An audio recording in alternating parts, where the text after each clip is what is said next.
पाकिस्तान की तरफ आ जाते हैं।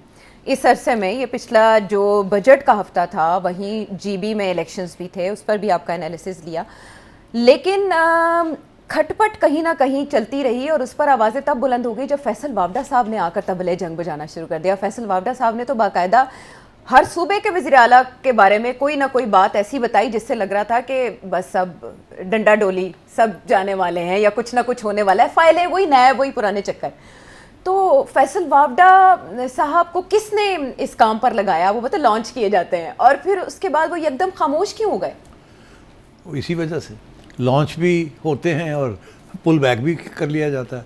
मकसद ये होता है कि थोड़ा बहुत झटका देने का। अच्छा, किसको झटका देना है? मुख्तलिफ गवर्नमेंट्स को, प्रोविंशियल एंड फेडरल। उन्होंने तो किसी को भी नहीं छोड़ा। हाँ, तो इसीलिए सबको थोड़ा बहुत झटका दिया। ये पीपल्स पार्टी को झटका जी, नून लीग की परफॉर्मेंस जो है ऑन इकोनॉमिक फ्रंट, उसको झटका है छोटा मोटा।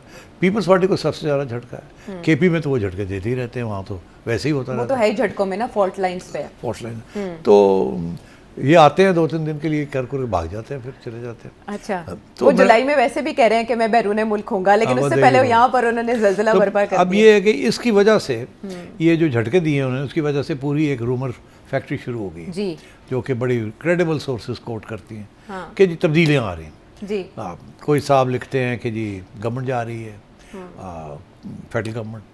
कोई साहब कहते हैं कि जी तब्दीलियाँ, कैबिनेट में तब्दीलियाँ आ रही हैं। कोई कह रहा है कि मोहसिन नकवी साहब जा रहे हैं फॉरेन ऑफिस, डार साहब फॉरेन फाइनेंस में आ रहे हैं,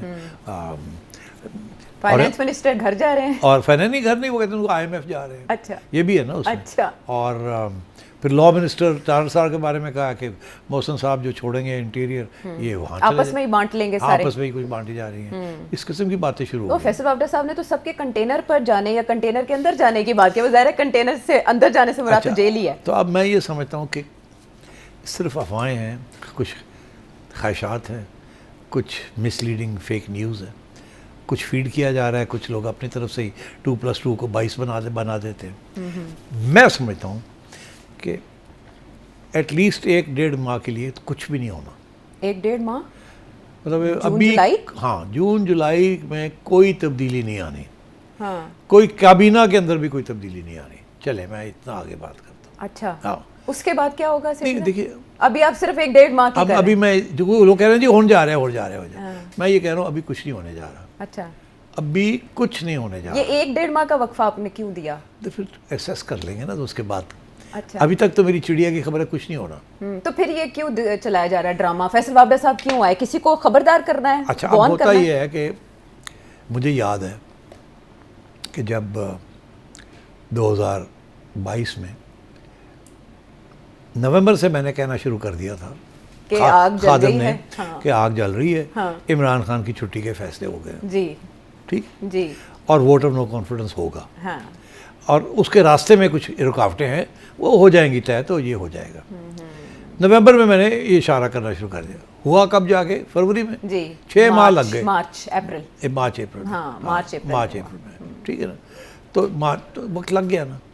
तो ये भी उसी किस्म की कोई चीज़ है कि अच्छा, अभी से ही शुरू हो गई हैं ये बातें कि जी ये होगा वो होगा, कुछ लोग आएंगे कुछ लोग जाएंगे। यकीनी तौर पे काबीना के अंदर चेंजेस होंगे।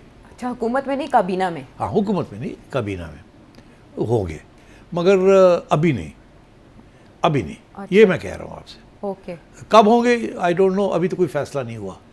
मगर ये है कि जैसे कहते हैं ना कि छोटी मोटी गड़ आवाज़ें आ रही हैं। अच्छा, तो वो आवाज़ें ऐਵੇਂ नहीं आती, इसीलिए लोग ये समझते हैं बस होने जा रहे हैं। लोग पहले से ही शुरू कर देते हैं, मगर अभी कोई इस किस्म के इरादे नहीं हैं।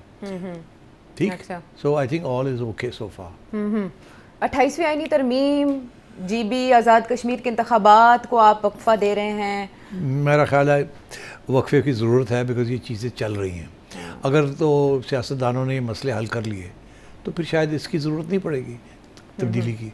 अगर ये ना इनसे हल हुए, और इसमें सबसे बड़ी रुकावट तो पीपल्स पार्टी है। अगर पीपल्स पार्टी बात ना मानी तो फिर मसले बन सकते हैं। तो पीपल्स पार्टी के कैबिनेट में आने के इशारे क्यों दिए जा रहे हैं? वो तो हम वो तो नून लीग चाहती है ना कि इधर आ जाओ, अच्छा, लड़ाई झगड़े ना करो, मिल के चलाओ। अच्छा। इधर आ जाएं, उधर केपी में, उधर जीबी में। जीबी में हम दोनों मिलके चला लेते हैं। आप ये रख लें, हम ये रख लेते हैं, यहाँ भी आप ये रख लें, हम ये रख लेते हैं। ठीक, ये तो आपस में बात हो रही है ना। पीपल्स पार्टी नहीं फेडरल गवर्नमेंट में आना चाहती, वो कहती है हम उस सूरत में आएंगे मेरे पुत्र को बनाओ प्राइम मिनिस्टर बनाओ। जो मैंने आपसे कहा वो होना नहीं है। और ये भी मैं आपसे कह दूं कि ये जो है ना वो खुश नहीं है। ठीक है, इस साल आपने जो कहते हैं ना कान को ऐसे पकड़ के पैसे दे दिए हैं आपने, NFC अवार्ड जो है वो उसको चेंज नहीं करना पड़ा। अच्छा। और ख़ुद ही अंडर प्रेशर आपने उनको दे दिए जो पैसे चाहिए फ़ौज को। हाँ। वो आपने पंजाब से दे दिए। आपने कहा था दरमियानी रास्ता निकलेगा, तो वो निकाल लिया ना, मगर ये हाँ। दरमियानी रास्ता जो है ना, ये वो चाहते हैं इसको ख़त्म करो यार, ये सेटल करेंगे ये सारी चीज़ें, तो वो हो नहीं रही है। पीपल्स पार्टी उसके रुकावट कर रही है और केपी भी कर रहा है। बाकी तो खैर इशू नहीं है। तो आई थिंक अगर इन्होंने ये ऐसे ही चलता रहा तो फिर मेरा ख्याल है वो वक्त आ सकता है कि 28th अमेंडमेंट कर लो और उसके साथ फिर बहुत सी तब्दीलियाँ हो जाएंगी, नुकसान भी होगा, तब्दीलियाँ भी होंगी। और मैं समझता हूँ कि वो वक्त दूर नहीं है। ये मेरे PTI के दोस्त सुन लें गौर से, वो वक्त दूर नहीं है कि फिर PTI को एक मौका मिलेगा, खान साहब को। अच्छा।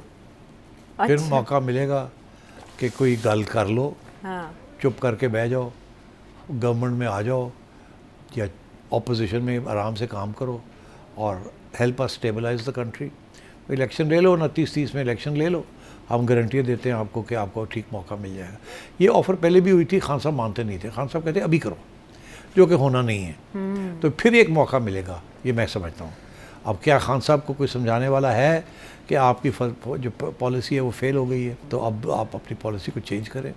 आप समझते थे कि पाकिस्तान और कमज़ोर हो जाएगा, क्राइसिस हो जाएगी। पाकिस्तान तो क्राइसिस से बाहर निकल आया है, अब तो सब बहुत से मसले हल होने वाले हैं। तो आप क्या कर रहे हैं, थोड़ा सा कॉम्प्रोमाइज़ करें। तो ये चीज़ें अब फिर प्रेशर पड़ेगा खान साहब और बुश बीबी। तो क्या वो फैसले करेंगे भी, आई डोंट नो। अगर वो अच्छे फैसले करते हैं, और सियासत में सबसे अच्छा फैसला कौन सा होता है बताओ? दायरे कॉम्प्रोमाइज़ का ही है। सर्वाइवल। सर्वाइव कर जाओ तो गेम, वो कहते हैं come to play the game again. आप सर्वाइव कर जाओ। ये ऐसे होता है जैसे क्रिकेट में आप 1.5 घंटा रह गया मैच, या जावेद सादात साहब का वो छक्का आखिरी गेंद पे, नहीं वो नहीं, वो आखिरी गेंद वाली नहीं। ये है कि जी जैसे हम कहते हैं नाइट वॉचमैन। हाँ। नाइट वॉचमैन वो होते हैं कि जी अगले दिन खेलना है। हाँ। और सारा दिन खेलना है अगले दिन।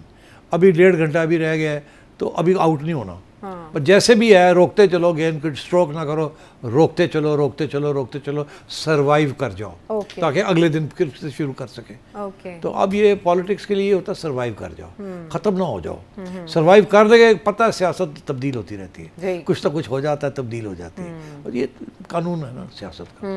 तो अगर ऐसे ही है तो फिर खान साहब को भी चाहिए सोचना कि कुछ ना कुछ तब्दील हो सकता है। आप सर्वाइवल की बात करें, अभी खान साहब आइसोलेटेड है, मगर अभी आपने देखा एक छोटी सी किरण, कुछ मैं आपको जाते जाते इशारा करता चलूँ, कहाँ मेरा ख्याल है कि मुलाकात हो जाएगी अब PTI की खान साहब के साथ। वो जो फैसल वावडा साहब ने ऑफ़र किया है, ऑफ़र किया या नहीं किया मुझे नहीं पता। हाँ। मगर मेरा जो प्रेडिक्शन है कि जल्दी PTI की टीम की मुलाकात खान साहब से हो जाएगी।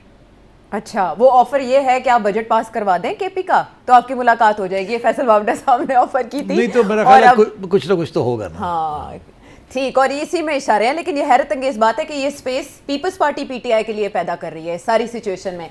और अगर आप कनेक्ट करें कि 1 महीने 1.5 महीने में कोई चेंज होने नहीं जा रहा, तो ये बिहेवियर चेक या बिहेवियर असेसमेंट हो सकती है, जिसकी बुनियाद पर आने वाला कल मुतय्यन होगा हर पार्टी का और हुकूमत का।